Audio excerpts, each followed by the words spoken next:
Estrenamos nueva sala Cinemark 3D digital en nuestro complejo de Caballito.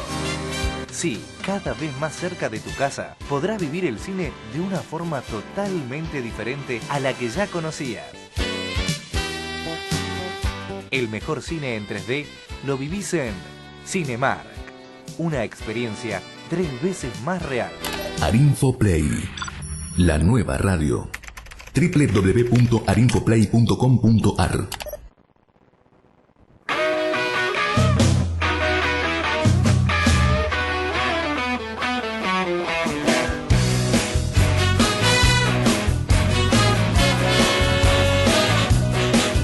Carrusel Cultural, voces y contexto, un concepto expansivo, todas las voces todas.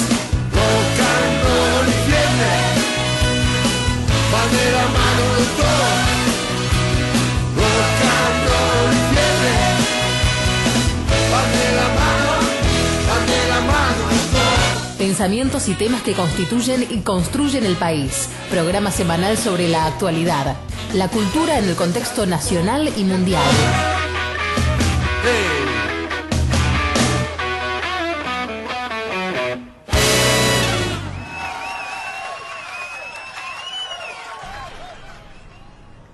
En 1933, Adolfo Hitler fue nombrado canciller de Alemania. Poco después, celebró un acto inmenso, como correspondía al nuevo dueño y señor de la nación. Modestamente gritó: «Yo estoy fundando la era de la verdad. Despierta, Alemania, despierta». Los cohetes, los fuegos artificiales, las campanas de las iglesias, los cánticos y las ovaciones multiplicaron los ecos. 5 años antes, el partido nazi había obtenido menos del 3% de los votos. El salto olímpico de Hitler hacia la cumbre fue tan espectacular como la simultánea caída hacia el abismo de los salarios, los empleos, la moneda y todo lo demás. Alemania, enloquecida por el derrumbamiento general, desató la cacería contra los culpables: los judíos, los rojos, los homosexuales, los gitanos, los débiles mentales y los que tenían la manía de pensar demasiado. De los hijos de los días, Eduardo Galeano.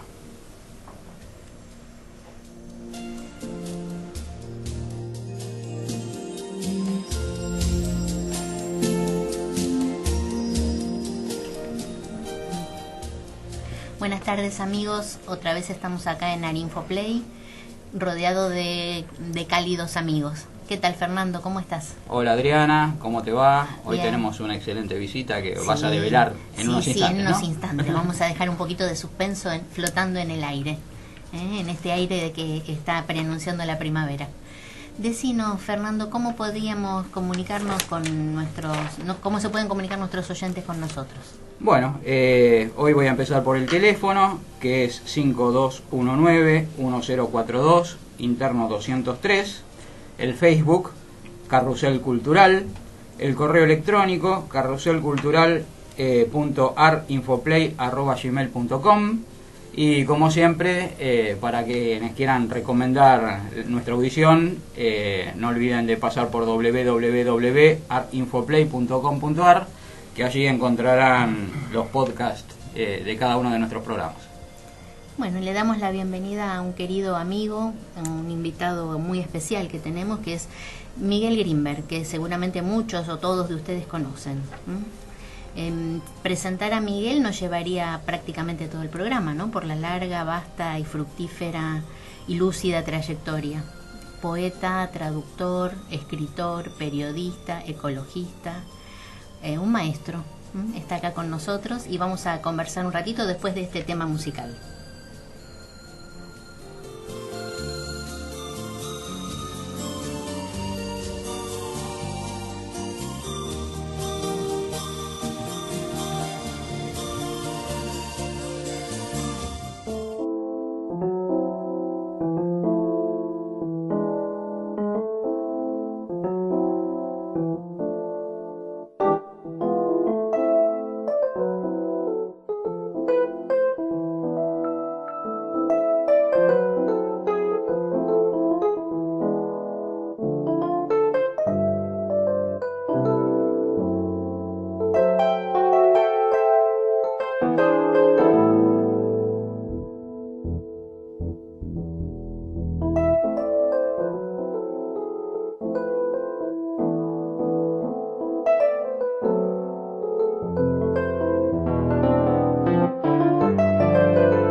Nada como ir juntos a la paz.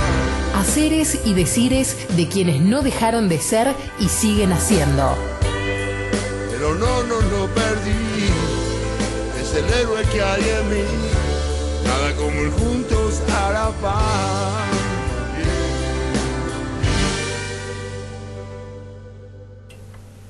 Bueno, Miguel, Fernando, acá estamos compartiendo esta linda tarde de sábado.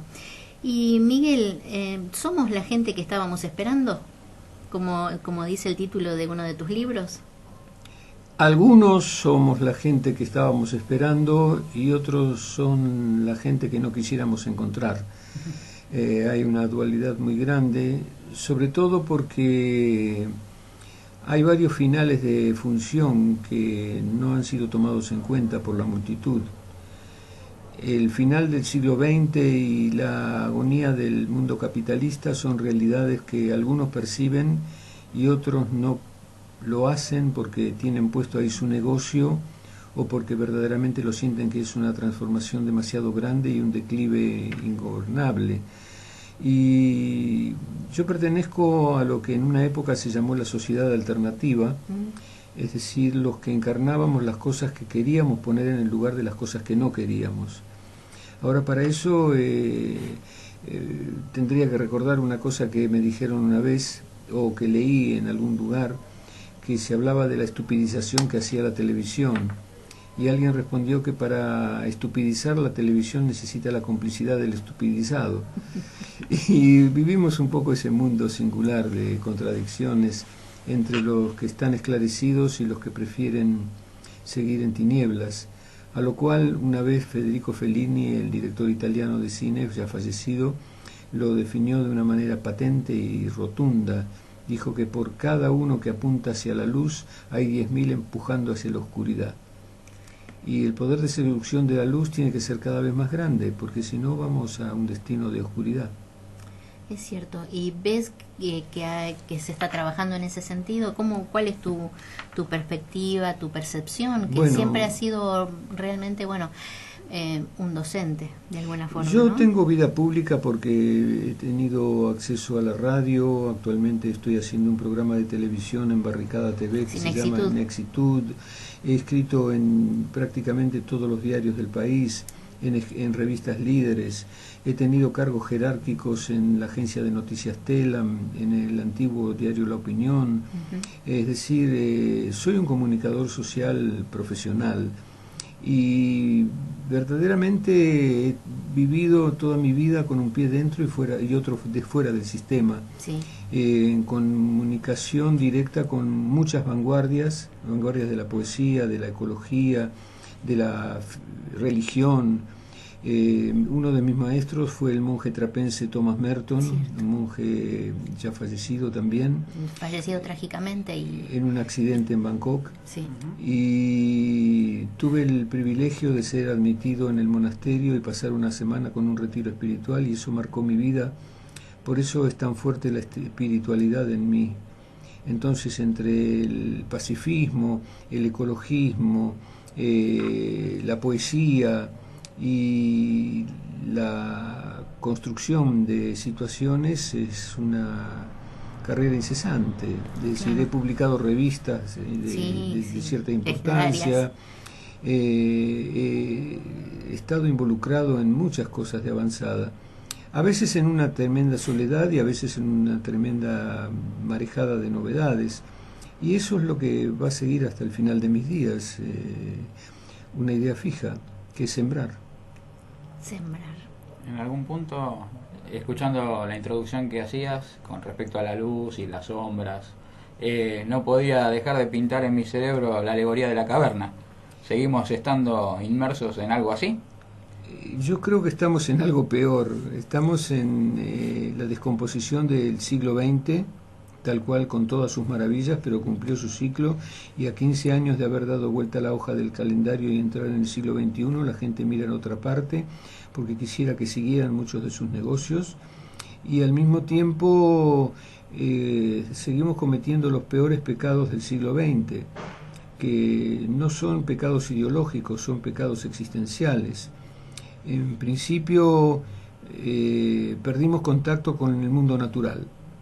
Vivimos la mayoría, desde hace varios años, desde el 2009, la mayoría de la gente vive en ciudades, en metrópolis, que se vuelven cada vez más invisibles y más dominantes. Es una doble paradoja, que parecería que no hay otra alternativa, entonces esa invisibilidad nos vuelve anónimos, y al mismo tiempo que perdimos contacto con el mundo natural, perdimos contacto con la facultad de producir nuestro propio alimento, y al mismo tiempo terminamos convertidos en máquinas.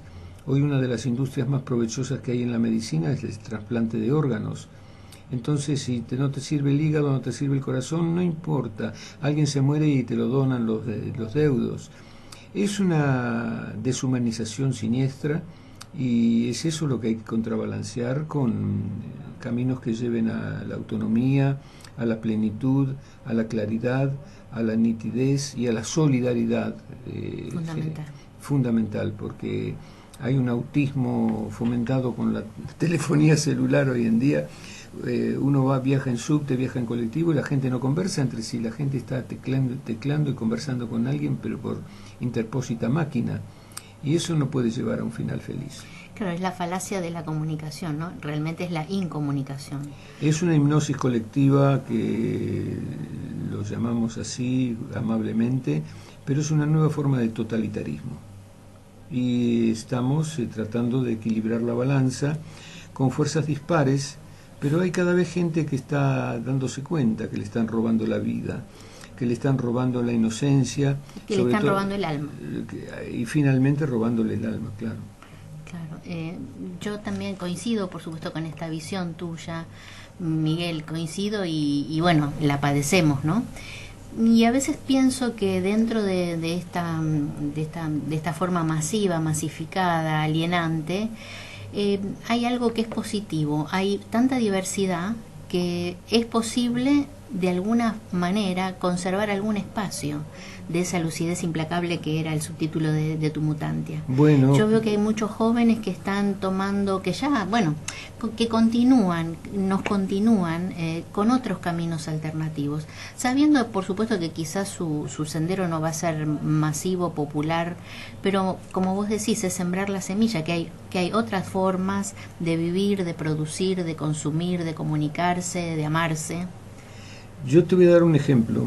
Tengo un amigo, yo trabajé mucho en el plano internacional con la ecología y el programa de Naciones Unidas para el Medio Ambiente, con bastante resultado para mi satisfacción profesional. Y en ese fárrago conocí en India a un pensador, Bunker Roy, que fundó una escuela que se llama Barefoot College, el Colegio de los Descalzos, para capacitar a la gente analfabeta a tener roles protagónicos en la sociedad moderna. Y se ha dedicado todos estos últimos años a capacitar mujeres de aldeas, en su mayoría analfabetas, para formarlas como ingenieras solares, con capacidad para generar colectores solares, lámparas solares, y adquirir un conocimiento que jamás podrían adquirir de otra manera porque no tienen ni capital, ni tiempo, ni acceso a las universidades. Claro. Y después de varios años de capacitar a estas mujeres, ahora está logrando penetrar con ese elenco, con ese equipo, primero en algunas repúblicas de Centroamérica, y recientemente, hace 15 días, yo he escrito una nota para eso.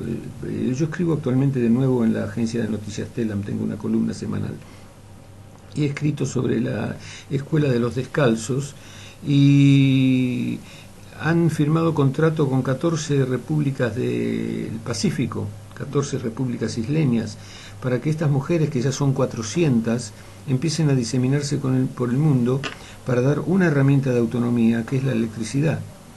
Nosotros vivimos aprisionados por condicionamientos muy importantes. Eventualmente, viviendo en una gran ciudad, necesitamos, por ejemplo, 4 insumos que vienen por interpósitas personas y, por supuesto, caros. Sí. El agua, la electricidad, el gas y los alimentos. Entonces, la energía es uno de los principales, y con esta iniciativa yo estoy viendo un ejemplo de mujeres aldeanas. Yo veo las fotografías. Yo no he ido últimamente a la India. Conozco a Bunker Roy porque trabajamos juntos en un centro de enlace internacional cuando yo estaba en la ONU, en Nairobi, en Kenia, y lo visualizo, y tenemos contacto por la internet, que es el gran ABC de muchas conspiraciones hoy en día, no precisamente para perder el tiempo leyendo pavadas en el Facebook, ¿no? Las conspiraciones acuarianas.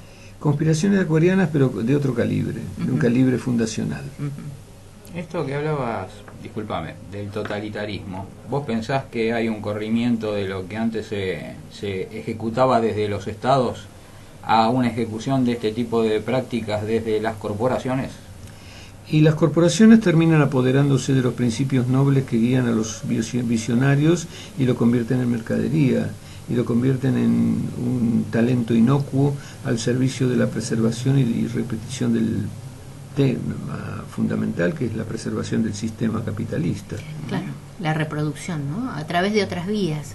Pero Incluso... no porque haya que tirar el capitalismo a la basura, sino que haya que superarlo.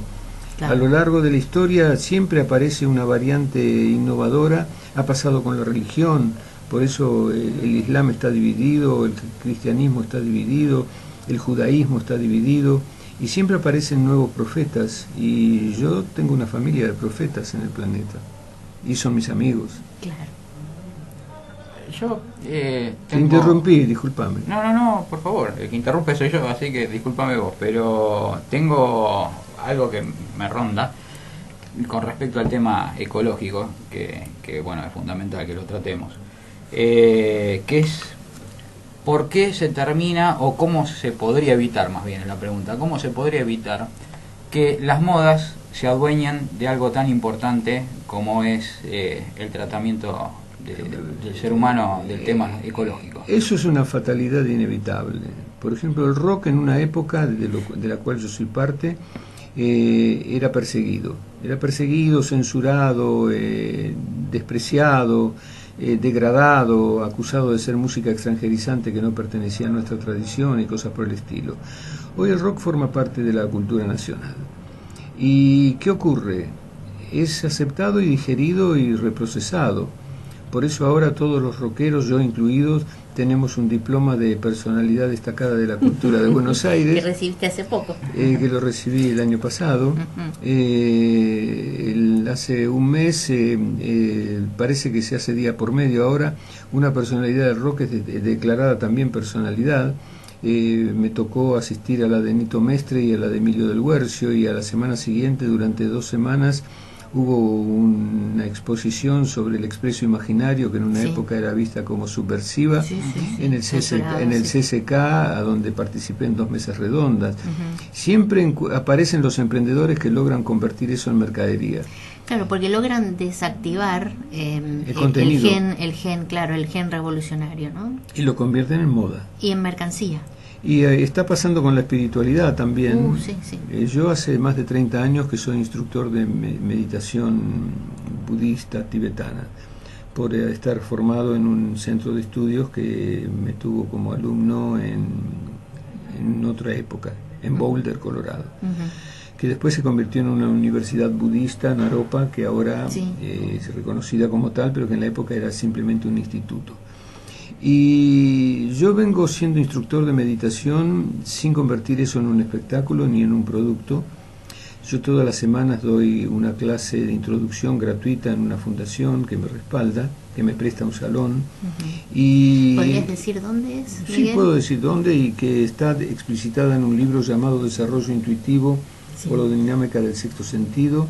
Eso es los martes a las 19 horas en Eduardo Acevedo 559, a una cuadra del Parque Centenario. Destacamos porque en el centro geográfico de la ciudad. Hay otra calle Acevedo que está en Palermo Viejo, y a veces la gente se va a Acevedo 559 y le dicen, no, aquí no hay ninguna meditación budista. Y es verdad, estamos a media cuadra de la avenida Díaz Vélez. Repito que es Eduardo Acevedo 559, es de acceso libre, no hay que reservar, no hay que pagar nada, y es los martes a las 19. Claro, y decinos, Miguel, se habla tanto en este momento de meditaciones y centros el que señor han surgido. Presidente está en la tapa de una revista diciendo Macri místico, y que tiene unas instructoras huyamos de eso, huyamos. Y que ha traído a Ravi Shankar, que está enseñando a respirar, ¿no es cierto? Sí, respirar es fundamental, porque más de 3 minutos sin respirar sonamos. Claro. Pero ¿para qué? Es el tema. ¿Para qué y con quiénes? Entonces ahí empiezan a cambiar algunos papeles. Claro, quizás mi libro no se vende en librerías. ¿Y cómo se puede adquirir? Hay que venir a Acevedo ¿Y por internet? Y por internet no está online. No, me refiero, ¿pedírtelo por internet? No, porque yo no tengo un sistema de venta por correo. Comprarlo por internet significa abrir un kiosco en mi casa o tener que mandarlo por correo. Es muy complicado. Sí, además requiere un esfuerzo, venir a las fuentes. Claro. No lo vendo en librerías, porque en la librería significa encarecerlo al 100%. Claro. Bueno, yo lo he comprado en la librería. Este está editado por Kier, pero esto está editado por Ediciones de Último Sábado, que es una conspiración de poetas. Tenemos nuestro propio circuito de gente más que sospechosa, peligrosa, diría, porque los cronopios, como decía Julio Cortázar, somos contagiosos. Y hace falta una epidemia de esto, ¿verdad? Hace falta un poco de simplicidad, simplicidad para que la gente no se asuste. No se acaba el mundo. Hay traumas que surgen de la convulsión del cambio climático, de todos los desórdenes que hay desde un punto de vista planetario, y va a haber catástrofes, y están habiendo catástrofes de todo calibre todo el tiempo. Terremotos, sequías, inundaciones, plagas nuevas, y eso va a seguir sucediendo porque estamos en un episodio histórico donde lo que voy a decir es poco duro, pero las metrópolis se están convirtiendo en los dinosaurios de esta época. Claro. La vida no tiene una ilimitada gama de respuestas a las ambiciones de la gente. El planeta es un planeta finito. Los mares están acidificados, con lo cual se lesiona enormemente la vida acuática, de la cual sale el alimento de mucha gente, de naciones isleñas del Pacífico sobre todo, y del Asia. Y eso es por la cantidad de desechos químicos y desechos cloacales que tiran las metrópolis a los mares.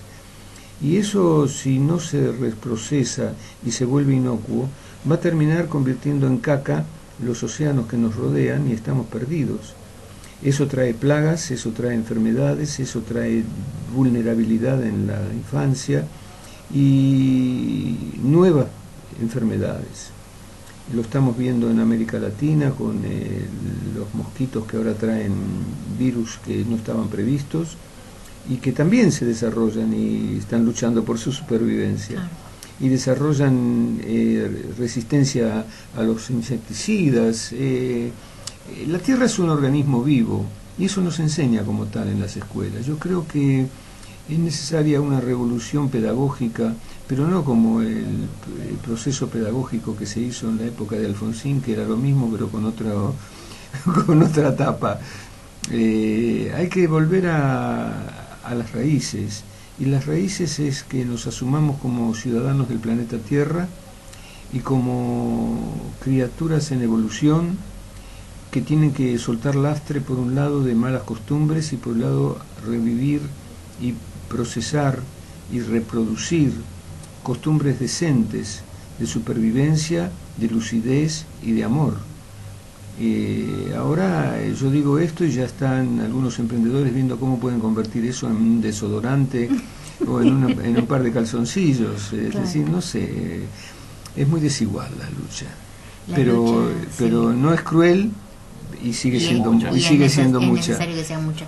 Me parece que lo importante, bueno, porque nosotros recordamos cuando nosotros éramos jóvenes que había, por supuesto, que podríamos enrolarnos dentro de ese grupo humano que avisorábamos otro futuro. Y de alguna manera dedicamos nuestra vida a que eso fuera germinando, ¿no es cierto? Por supuesto que y está germinando. Como vos decís, la lucha es desigual. Sobre todo vemos pienso, bueno, un poco la apoyatura que tiene este sistema tan perverso está a través de los medios de comunicación hegemónicos, ¿no es cierto? Que producen digamos, un estado de alienación constante. Ya nos vamos a una categoría marxista, ¿no es cierto? Pero es realmente así, no queda tiempo para pensar y la solución es mucho más simple, es mucho más simple vivir en forma simple, y sin embargo vemos que el consumo genera una seducción difícil de mitigar. Pero me parece que, como vos decís, hay que seguir sembrando la semilla y un poco mirar hacia adelante y hacia arriba, ¿no? Sí. Porque cuando nos quedamos, digamos, anclados en ese inventario de calamidades que vemos y que padecemos a diario, eso también forma parte del sistema. Es decir, el desánimo forma parte de lo que es necesario para que el sistema se siga reproduciendo. Y a veces voces pequeñas pero persistentes pueden llegar a ser el cambio, el de boca a oído, ¿no? Un libro, la lectura de un libro como de la gente que estábamos esperando, del desarrollo intuitivo, la calma de unos instantes para meditar, sobre todo para meditar cómo queremos vivir, cómo quiero vivir en forma individual, pero cómo quiero vivir también en forma social, colectiva. Claro. Volver a rescatar el sentido de la solidaridad. Te voy a contar un secreto de mis finanzas. Uy. Estos libros míos no se consiguen en librerías. Uh-huh. No se consiguen en librerías porque somos la gente que estábamos esperando, que lo editó Kier, sí, con el subtítulo de Ecocivilización y Espiritualidad, cumplió su ciclo. ¿Por qué, Miguel? Cumplió su ciclo porque ya no se vendía. Los que estaban interesados en comprarlo lo compraron. A nivel comercial, decís. A nivel comercial. Entonces me compré el remanente. Que si uno va a la librería de Kier y lo pide, probablemente le digan que está agotado. Uh-huh. Lo vendo yo actualmente a mis visitantes y a un precio mucho más bajo que el de la librería, por supuesto. Claro. Y un caso reciente se me ha producido con este otro libro que te regalo, que se llama Mutantia 25, Nuestro Espacio Sagrado, que lo editó Ediciones del Nuevo Extremo, uh-huh, que también necesitaban vaciar el sótano de depósito y ahora va a salir de oferta a las librerías de saldo en la avenida Corrientes. Yo me compré 200 para poderlos comercializar a mis alumnos, simplemente porque vas a la librería y ya no lo vas a conseguir.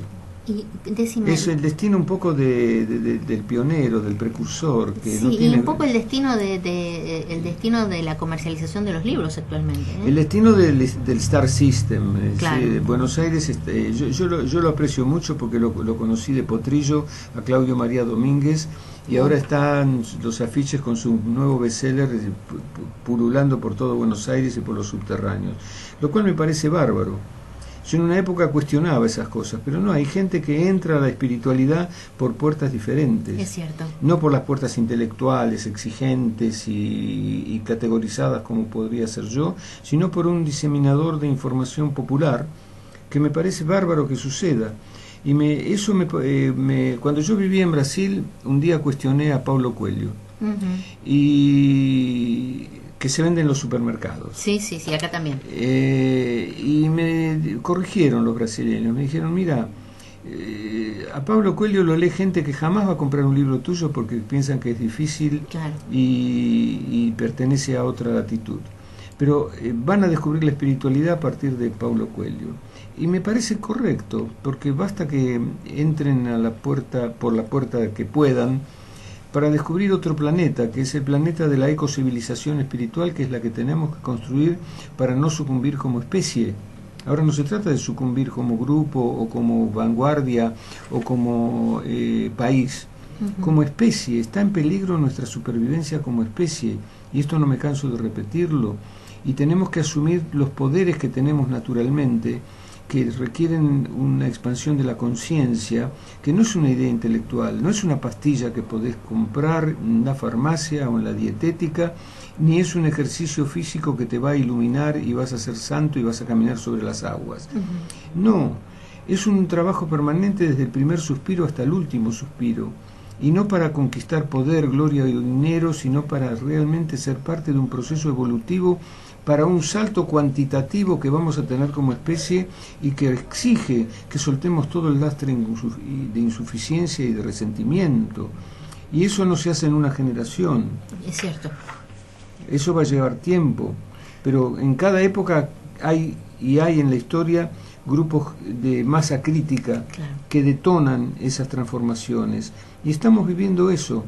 Un mundo acaba por un lado y un mundo nace por el otro. Y en esta zona del medio está todo medio difuso y medio contradictorio y medio intimidante, pero no hay que tener miedo. Un poeta británico escribió un día un poema que terminaba diciendo, Bill Levy se llamaba: no tengas miedo de tener miedo, nada es más fácil que la continuidad de nosotros mismos. Claro, y yo creo fielmente en la continuidad de nosotros mismos. Es cierto, porque es verdad que estamos llegando a un fin de ciclo, como vos decís, no es el fin del mundo, pero yo creo que sí que es el fin del mundo. El fin de un mundo. Y estas etapas de transición, como también pasa a nivel personal, son difíciles y hay mucha mezcla, ¿no? Y yo veo que hay como un apuro de ciertas fuerzas, digamos, por decirlo en forma ligera, de ciertas fuerzas oscuras para agudizar esas contradicciones y para no perder terreno. Pero bueno, como nosotros somos personas con confianza, con esperanza en el futuro, que un poco nuestra vida es una utopía, me parece que tenemos que nunca bajar los brazos, ¿no? Es decir, aunque uno vea el panorama realmente muy oscuro, creo que individualmente a todos nos pasa, tenemos algún momento de preocupación o de desazón, pero justamente hay que rescatarse de eso y volver a poner el eje, la brújula en el lugar indicado. Mira, yo voy a hacer una publicidad. Bueno, si muy bien. No se molestan. No, al contrario. Es inminente la aparición del horóscopo chino 2017 de Ludovica Esquirru. Sí. Desde hace 9 años yo escribo un artículo especial, un artículo especial dentro del libro, en base a un proyecto que tiene Ludovica y al cual yo adhiero, que se llama la Fundación Espiritual de la Argentina. Y en este anuario 2017 que va a salir ahora, escribí un ensayo que se llama El arte de fundar, que trata de esta temática. Para un bestseller que vende arriba de 200.000 ejemplares, para mí es un triunfo ideológico. Yo no sé qué hará después el que va solamente al horóscopo chino para saber cómo le va a ir el año que viene, sí. Pero por un lado hay que empezar. Estamos en el año del mono. Pero viene el del gallo ahora. Bueno, Cocorito. Así que tal vez el que la compra o la que lo compra está preocupada por su futuro porque es una persona adulta, pero el libro va a quedar en su casa y tal vez lo agarra su hija, su hijo, su sobrino y de pronto lee lo que yo ahí pongo en ese anuario. ¿Cuál sería el arte de fundar, Miguel? No lo puedo explicar en 5 minutos, pero es el lado luminoso de la luna, o sea, lo que se puede hacer en función de las necesidades de la humanidad como especie, no como consumidores. Lo que el sistema nos pide a nosotros, ya sea en el capitalismo, en el comunismo, en el socialismo y todos los sismos que se dan actualmente en el planeta, es todo financiero, es todo contribución, contribuyentes, nos buscan como consumidores o como contribuyentes. Claro. Y nada más. Ya no ciudadanos. No somos seres sintientes, como dice el Dalai Lama. Y actualmente hay una serie de pensadores como Leonardo Boff, sí, en que Brasil, estuvo hace un poquito acá en Buenos Aires. Estuvo en Buenos Aires y dio unas charlas magníficas. Un economista chileno llamado Manfred Max Neff, que tiene un nombre alemán porque es de origen alemán, pero es chilenísimo. Tenemos al Dalai Lama, tenemos figuras señeras que están indicando senderos posibles, que son unos senderos no de espectacularidad, sino de indefensión aparente. No es que somos vulnerables, somos sensibles y no podemos dejar de sufrir cuando vemos que hay una cantidad enorme de personas que se está haciendo pelota. Pero aún así existe la posibilidad de sembrar semillas de conocimiento y de lucidez. Esto dicho así es como una frase, pero encarnado cotidianamente, lo primero que hay que hacer no es producir esto o aquello para mostrar que uno es diferente, sino parar de reproducir el sistema que nos victimiza. Y como consumidores tenemos un gran poder de dejar de consumir ciertos productos. En Japón, en India, las que son poderosísimas son las organizaciones de consumidores, que entre nosotros no han prosperado. No. La gente cuando piensa en el consumo, piensa en discutir el precio, quiere las cosas baratas o en 12 cuotas sin interés, pero no se fija qué trabajador esclavo lo fabricó en qué lugar del África o de la India o de Indonesia o de Corea. Y es eso un poco el poder. Los consumidores hindúes y japoneses han logrado retirar del mercado productos cancerígenos, simplemente saboteando la cadena de supermercados. Hay un arma muy, muy poderosa que se llama el boicot, y había mamás de casa que hacían volantitos caseros y los repartían en la puerta y decía: por la salud de su hijo no consuma esto y aquello porque se ha probado que es cancerígeno. Claro.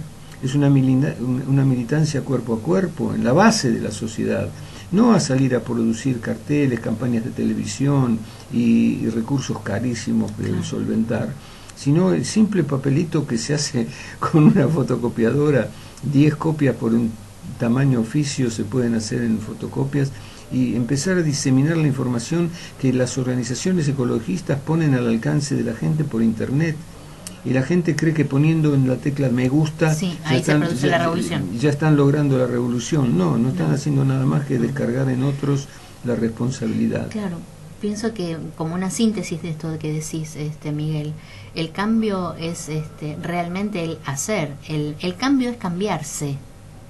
No hablar del cambio, sino cambiar nosotros, cada uno. Ahí se produce el cambio, no solamente la declamación, ¿no es cierto? Por eso lo que vos decís es muy interesante, porque esa fuerza que también me parece que es producto de los tiempos, ¿no? De esta diversidad, de este cambio de era que hace posible que haya tantas voces diferentes. Bueno, encarnar el propio cambio, la propia, digamos, la resistencia junto con otros, sin estar esperando quizás una superestructura que dirija, entre comillas. En la contratapa de Somos la gente que estábamos esperando, yo menciono algo que intenta esclarecer que hay adentro del libro. Dice: conceptos como ecohábitats y comunidades, aldea intencional, agricultura orgánica, bioregionalismo, permacultura y tecnologías socialmente apropiadas son revisados en sustancia. Existe en el mundo una cantidad de pioneros sobre todo con la permacultura y Fukuoka y Bill Ellison, está todo traducido en castellano en la internet. El que quiera organizar su propia facultad transformadora en casa, con sus amigos, con sus familiares, puede hacerlo, está disponible, y sin necesidad de viajar a España a comprar el libro en edición carísima. Están los PDF en la internet. Sí. Entonces, cada uno tiene que plantearse la posibilidad de convertir su vida cotidiana en una reeducación con contenido ecologista, pero no para salir a hacer una manifestación contra Monsanto, lo cual es correcto, sí, pero no cambia nada, no cambia nada absolutamente. Y ya están los emprendedores fabricando camisetas que dicen fuera Monsanto y las van a vender caras en los shoppings más finos de Buenos Aires. No pasa por ahí. No pasa por el embanderarse, pasa por el sintonizar la música de las esferas. Y esto es muy esotérico, dicho así en frío, en una tarde de sábado con solcito, si estás tirado en una plaza tomando un poco del calentito que faltó estos días antes de hoy. Pero cada uno de nosotros es un agente de la vida, es un portador de significados, con un poder de contagio inmenso, pero hay que hacerlo todos los días, todas las horas de los días, y parar de reproducir el sistema que nos victimiza. La gente maldice el capitalismo, pero sigue haciendo una vida capitalista. Sí, sí. No se entiende. Sí, decías. No, justo el programa anterior estábamos hablando con Daniel Zuck, un director de un canal comunitario de Cañuelas, el Canal 5, y hablábamos de las fumigaciones en las zonas aledañas a lugares urbanizados. Y él planteaba, por ejemplo, que cuando iban a las escuelas y preguntaban acerca de movidas ecológicas que hacían los chicos, la primera preocupación que surgía era qué hacer con las pilas. Mientras a 10 metros de su casa estaban fumigando, y Daniel decía, estos chicos se van a morir de cáncer, no por el tema de las pilas. Entonces, ¿cómo tendríamos que hacer? O cómo pensás vos que habría que moverse o replantearse el tema de las prioridades en lo ecológico? Mira, yo creo que el lugar de ataque no es las manifestaciones callejeras, sino las escuelas a las cuales estamos mandando a nuestros hijos, ya sean privadas o públicas. Las mamás tienen que empezar a constituir una unidad de criterios para diseminar primero en su escuela lo que hace falta saber.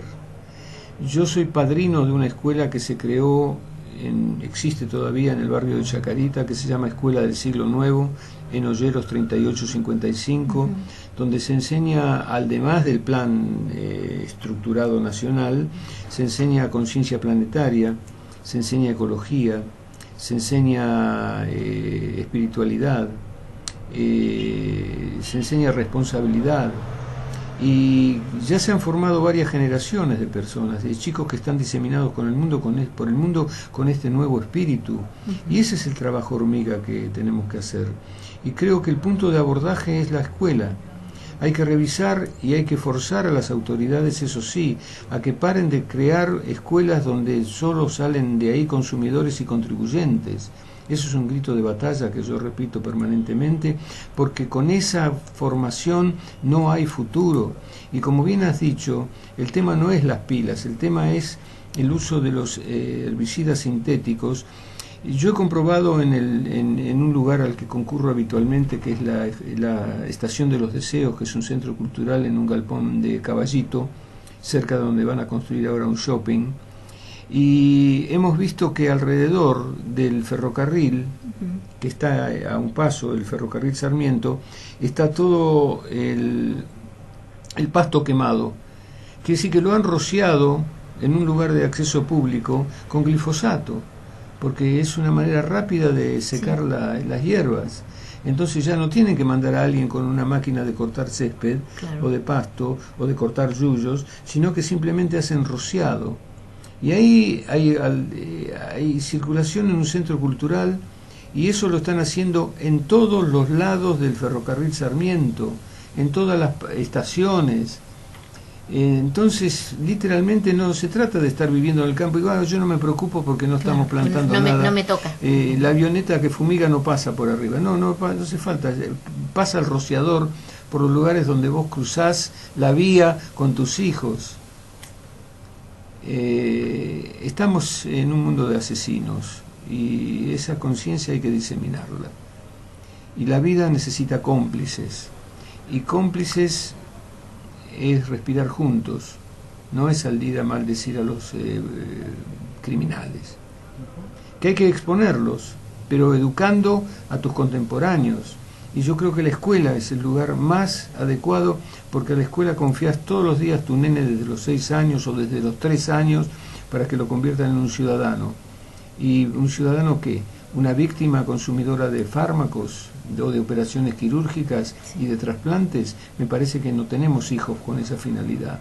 Y bueno, esa es la lucha desigual en la que estamos todos. Todos los que quieran, claro. Claro, bueno, están acá convocados, ¿no? Los amigos oyentes de Carrusel Cultural.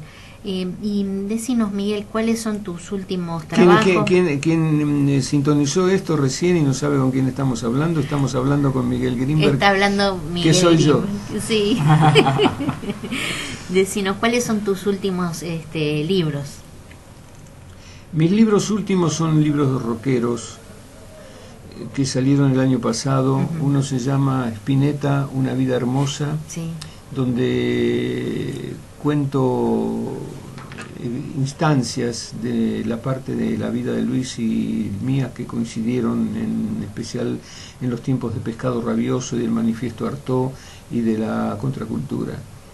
Y una frase de una entrevista que yo le hice en el diario La Opinión en el 79, cuando Almendra se recompuso para hacer un ciclo de recitales, que es Un mar de metales hirvientes. Sí. Es otro libro que me editaron el año pasado, que recopila mis notas del diario La Opinión durante la dictadura, y donde Luis se refirió a la dictadura como un mar de metales hirvientes, y esas notas demuestran que se puede hacer periodismo comprometido con la belleza y la armonía en tiempos dictatoriales y desaparecidos y represión. Es cierto, yo leía tus notas en La Opinión y puntual y prolijamente las recortaba cada vez que aparecían y las tenía en una carpeta. Bueno, hay periodistas amigos que son menores que yo que dicen que decidieron ser periodistas leyendo mis notas en el diario La Opinión. Sí. El libro se llama Un mar de metales hirvientes porque verdaderamente íbamos al borde del abismo. Y a veces yo no entendía cómo me dejaban publicar ciertas notas, pero nunca se supo realmente si yo era tan peligroso como parezco o no. Y me he dado el gusto de convertirlo en un libro y dar un ejemplo. Y además es libro de texto, yo soy profesor de ecocultura en la Universidad de La Plata, en la carrera de Ciencias de la Comunicación. Ecoperiodismo se llama la materia, que es un posgrado. Y donde puedo poner la semilla la pongo, y donde no puedo sigo de largo. Decime, Miguel, y este libro que estás comentando recién, sí esos están en todas las librerías, ¿sí? Claro. ¿Cómo se llaman otra vez? Spinetta, una vida hermosa, sí, es de Editorial Atlántida, y somos Un mar de metales hirvientes es de Sicus, una editorial de sociología que también está en todas las librerías. Son mis novedades. Y ahora estoy con un nuevo original, con una editorial que nunca me publicó nada y que ya te voy a contar si sale cuando me contesten si están interesados en primera instancia, pero la segunda y la tercera instancia falta todavía. ¿Y sobre qué tema va a ser? Profético. Bueno, y contanos, acá tenemos Mutantia 25, nuestro espacio sagrado.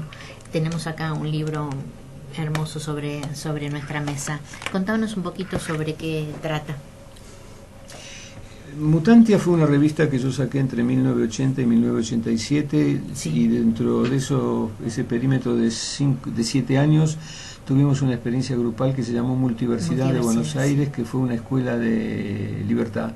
No fue universidad, fue multiversidad. Multiversidad, sí.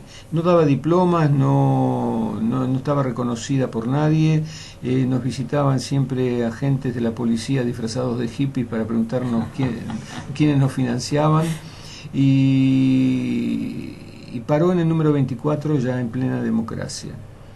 Y se cumplieron hace 4 años, 25 años desde eso, entonces sacamos un número de la revista llamado Mutantia 25, pero no con artículos de gente tercera, cuarta, quinta remodelación, sino todos artículos míos, los artículos proféticos míos. Uh-huh. Y cuando le puse nuestro espacio sagrado, es que yo creo que estar vivo es un acto sagrado, es un acto de privilegio, de habernos corporizado espiritualmente en un planeta como la Tierra, que no, hasta donde sabemos, no existe otro igual. Y preservarlo ahora es un compromiso de todos, no solamente de los ecologistas. Y los libros nuevos que estoy preparando pasan por ese lado. Tengo 2 originales dando vueltas, pero con dificultades, porque es demasiado avanzado para las editoriales que dicen que es un libro náufrago, que no compatibiliza con lo que ellos tienen en sus catálogos. Claro, y a pesar de que Así que ahora voy a editar un libro mío, yo mismo, en una ediciones del autor. En una edición del autor, en tiraje reducido de 200 ejemplares, que de pronto puedo juntar 10.000 pesos para sacar un libro, y también lo voy a vender por radio y por correo. Voy a tener que finalmente hacer algún tipo de... No tengo que hacer ninguna organización. Hay un mecanismo que descubrió mi hijo hace tiempo y que lo vamos a usar, que es Mercado Libre. Claro, sí. Ellos cobran una comisión del 11%, vos podés vender cualquier cosa, te lo depositan en una cuenta y lo podés sacar con la tarjeta de crédito, y creo que voy a ir por ese lado. Claro, y aún con las 12 cuotas. No tengo el título, pero el comercio lo hace Mercado Libre, entonces evito tener que entrar en la burocracia. Claro, sí. Hay que aprovechar sí, además que también las aristas del sistema. Claro, y es una vía que por ejemplo los jóvenes utilizan muchísimo, ¿no? Sí, para vender cosas inconvenientes, pero no importa. Ese es otro tema. Claro. Estamos más o menos al borde de la despedida, me parece. Casi. Bueno, mira. Yo tengo una pregunta como para cerrar, a lo mejor es una pregunta un poco densa, pero en todo esto que vemos habitualmente sobre los temas ecologistas y sobre el cuidado del planeta, hay, por algún motivo que vos quizás develes, una invisibilización de ciertos actores. Por ejemplo, en las ciudades, que era un tema con el que iniciamos, hay un marketing muy avasallador sobre el reciclado, ¿sí? Sobre llevar los desechos a determinados lugares y ese tipo de cosas, con toda una onda muy de dibujito, muy naif y qué sé yo, ¿no? Todo muy pulcro, todo muy lindo. Sin embargo, en estas campañas hay un sector que es ocultado y que es sumamente importante, quizás el más importante de la cadena, que